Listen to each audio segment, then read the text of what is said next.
Hey, everybody, it's Bubba Hutchison. Thanks so much for joining me today. This is the first in what will be quite a few of our classroom series. And we decided, because of the market out there right now and so many buyers and so little to buy, there's a lot of first-time home buyers, a lot of people that have just never owned a home before, or maybe if they have, they haven't been through the process in quite a while.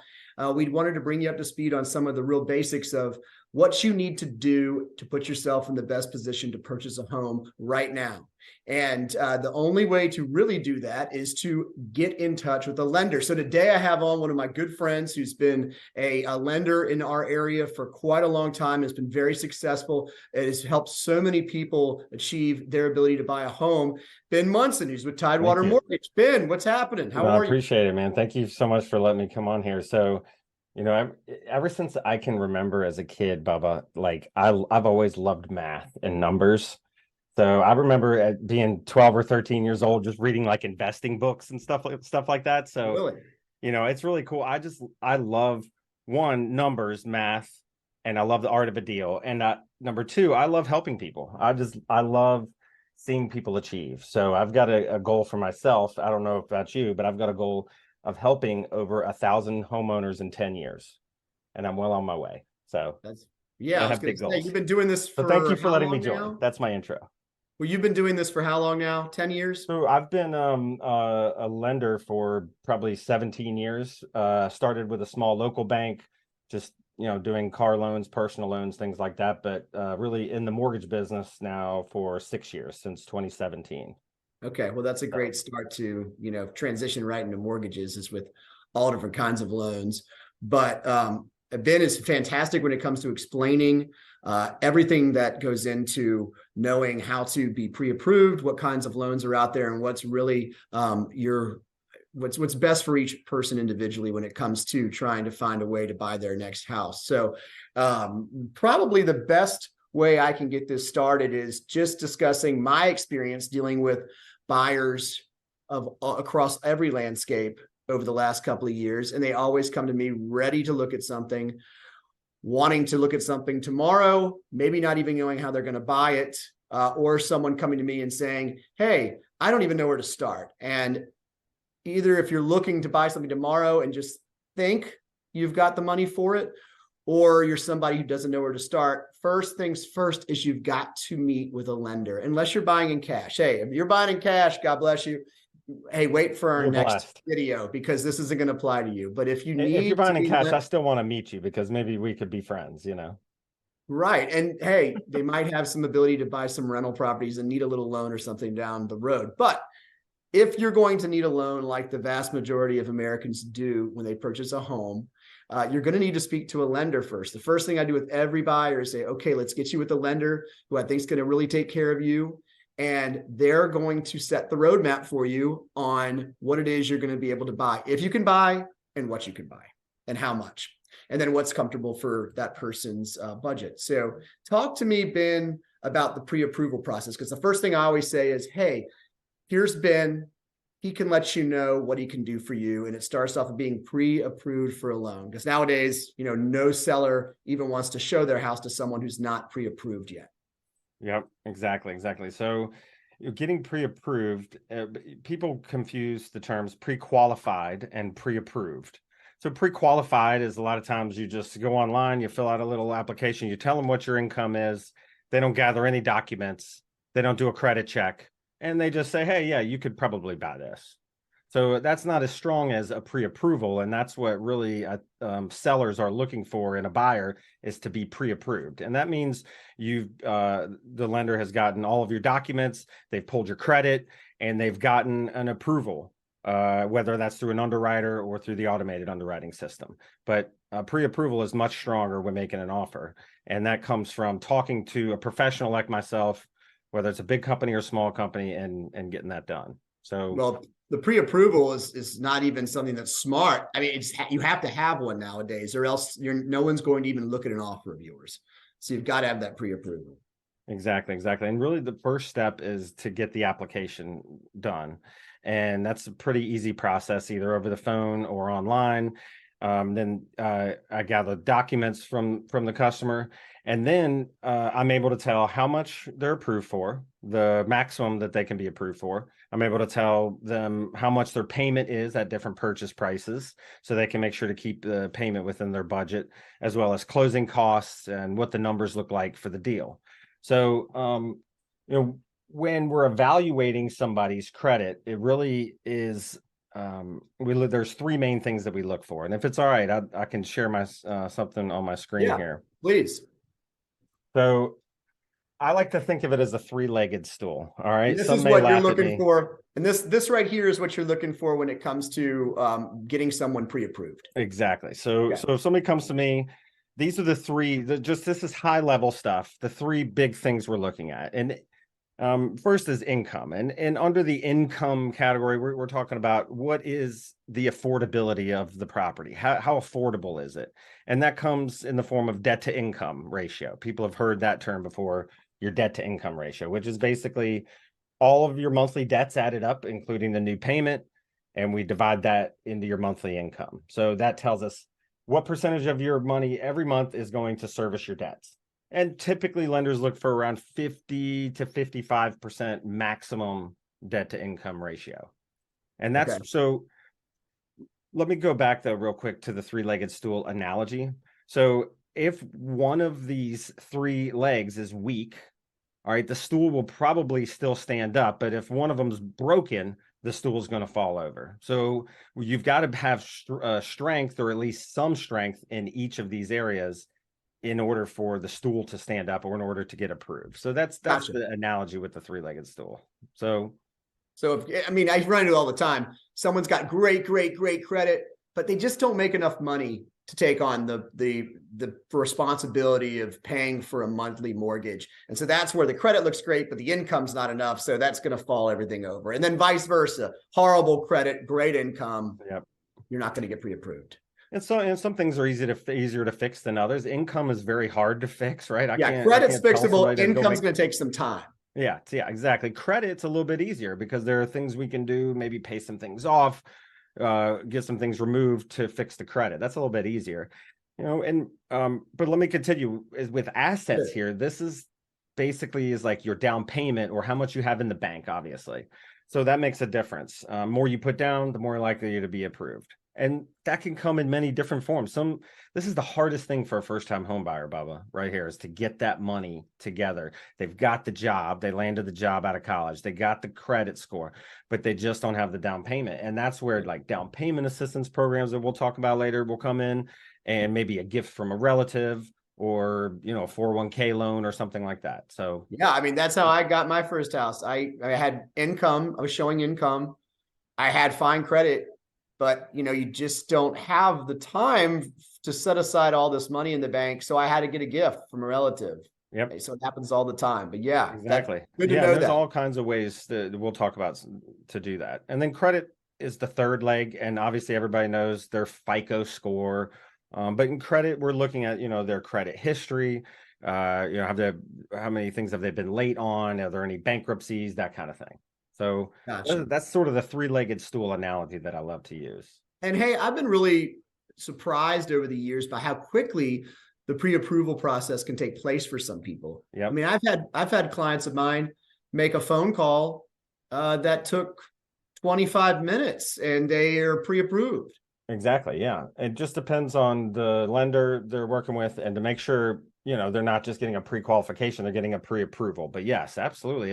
If somebody has good income, and all three of those legs on the stool are strong, it's an easy process. Even when it comes to being pre-qualified, for buyers out there, it's not going to help you at all if you call a lender and say you're looking for a pre-approval and they try to do it quickly with you over the phone just to have some quick questions to make sure that, hey, this is worth going down this road, and you lie about your income or you lie about your credit score. It's going to come out and you're ultimately going to waste everybody's time. So, be upfront, because it's just not going to make any sense to not be, because you're going to ultimately find this stuff out. Exactly. But yeah, no, that happens. It's a really quick process. I tell people all the time, I think people get very intimidated by the idea of trying to get a pre-approval. They think it's a very, very long process. And I say, listen, call Ben, literally take you just a few minutes of your time, and that's it. And he'll be able to give you the green light or the red light, and we'll go from there. And yeah, it's amazing to me how turnkey it is. But when you spoke just briefly when you were talking about, the three stools or the three legs in the stool, and how most first-time home buyers, the biggest hurdle for them is having enough assets, money in the bank. So that kind of transitions into what loan products are out there. Because I know for first-time home buyers, there's some different products that are out there as opposed to other people that are looking to buy a house. Yep, absolutely. So I'll share my my screen here again. So it helps to think about, let's talk about first the different types of loans that there are. Please, yeah. So everybody has heard of a conventional loan. That's probably the most common type of loan out there. So, and this uses what they call private mortgage insurance. So this loan is insured. And what mortgage insurance is when if you default on a loan, the mortgage company is guaranteed to get their money back. So if you don't put down 20% on a property, the bank is not going to loan you the money because they don't feel comfortable without enough equity in the deal. So mortgage insurance helps them feel comfortable making that loan with 3% or 5% down or 0% down. And it protects them. If you don't make the payments, they're going to get their money back. Exactly. So that's private mortgage insurance. People have heard of that. The other types of loans, FHA, USDA, VA, these middle three, these are all government insured loans. So FHA is the Federal Housing Administration. USDA is the U.S. Department of Agriculture. VA is Veterans Administration. So these are government agencies that are guaranteeing the loan. So the lender's making the loan, but FHA says, hey, if they don't pay you back, I got you. And the lender's going to be made whole. So that's sort of the difference between the conventional and these other three, is who is insuring the loan. So right. FHA allows is for people who have sort of lower credit scores or higher debt to incomes and maybe a lower down payment. It does allow you to put 3.5% down with the FHA loan. And that's not just for first-time home buyers. A lot of people confuse that with just first-time home buyers. Anybody can have an FHA loan. Okay, good to know. Yep. USDA is U.S. Department of Agriculture. So these are for rural areas. So not every area is going to qualify for a USDA loan, but these allow you to put down 0 with very little reduced mortgage insurance. So it's a really nice product if you're buying somewhere in a rural area. Yeah, totally predicated on where you're buying this house, if it qualifies. Exactly. The VA loan is for veterans or active duty service members. They allow them to put down no money with no monthly mortgage insurance, very flexible qualification terms. VA loan, honestly, in my opinion, is the best kind of loan out there. I wish we all had access to it. It's the best. It is fantastic. It's fantastic for a buyer. If anyone's got VA eligibility, look into it. Call me or call Ben, and we can find out if you have it or not, because it's a great tool to use. I mean, I've sold homes that are $200,000 with VA loans. I've sold homes that are closer to $1 million with VA loans. Exactly. So it covers all. You can use. Yeah, it covers every property in the spectrum. Exactly. Yeah. Yep. And then jumbo, the last one on the list, is basically a conventional loan, but it's a larger loan. It's over what we call the conforming loan limit. They exceed the loan limits that are set by the counties.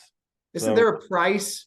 Isn't there a price range where that jumps in, where you have to get a jumbo? Right now, it changes every year, but right now it's $725,000.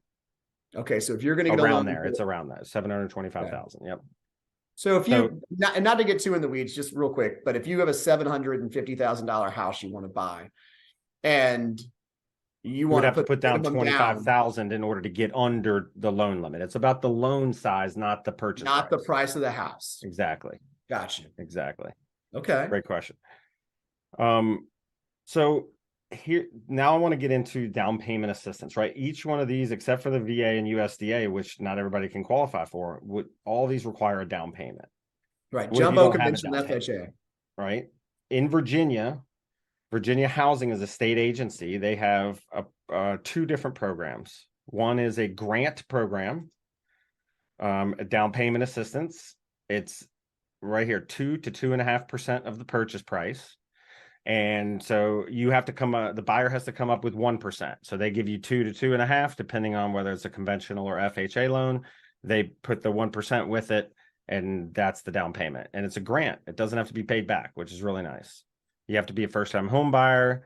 It has to be, you have to have, there's eligibility requirements, there's income limits, there's purchase price limits. So it's a very limited program. They want to make sure it's getting to the right people. So, and isn't it for a limited amount of time? Don't they have limited resources on that? Can it run out? Can't the grant expire at some point during the year? That's very true. Yes, absolutely. So the state keeps pouring money into this program because it's so successful, but there's always a bucket every year that the assembly gives them. Right now, there are funds available, but towards the end of the fiscal year for the state, it tends to get drained down a little bit. So, got you. But yep. But something to check into. But the state is really supporting this program, so I don't see the funds going away anytime soon. Great, good to know. Closing cost assistance. So that grant could also be used for closing cost assistance if you're using a USDA or a VA loan. You can get closing cost assistance of up to 2%. So with a VA loan, there's 0 down payment, but you have closing costs. But this gives you 2% closing cost assistance, which is really nice. And for a buyer's closing costs, we're normally looking around 3% of the sales price, would you say? 3 to 5, depending on the property and the sales price. Yep. It can be just as just as expensive or more than your down payment. Yep, exactly. Yeah. Exactly. So the other program that they have here is, I'm going to scroll a little bit further, is, excuse me, I'm trying to figure it is, the PLUS loan. So Virginia Housing Plus loan, they call it. So instead of a grant, this is a loan where they loan you the down payment money. Now, the income limits are higher, so more people can qualify for this program, but they're going to loan you the full amount, the full 3 to 5%. So you don't have to bring anything to the table with this product, which is really nice. You'll have 2 loan payments. You'll have one big first mortgage payment, and you'll have one small little second mortgage payment, and you'll make both to Virginia Housing.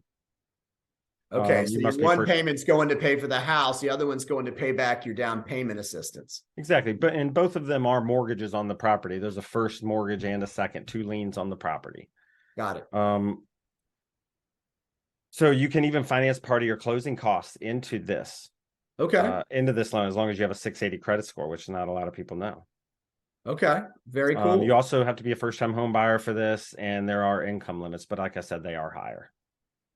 So. Well, and just so everyone knows, these kind of things you don't feel like you have to write down and remember. Just get familiar with it. Know that someone like Ben is going to be able to know this. So based on your situation, if you come to him and you say, hey, what am I going to get pre-approved for? And you get pre-approved, then he can say, okay, based on this, you qualify for that. Based on this, you qualify for that. And then you guys can figure out a game plan, how to use what's available to you the best way possible. Exactly. Very cool. So very cool. That's great. That's great. Well, hey, a lot of information packed into a very small amount of time. So we will probably expound on these things a little bit further in their own little classes as we go forward. But we just wanted to kind of introduce this classroom setting to everybody and start with just a general overview of what's a pre-approval and what loans are out there for you, so you can get comfortable getting ready to buy probably your first house. So I'm Bubba Hutchison, BubbaHutchison.com. This has been Munson. Ben, what's your number? Thank you. My phone number is 757-869-2683. Just call or text. Great. I'm 757-880-2945. And we will see you next time. Thank you.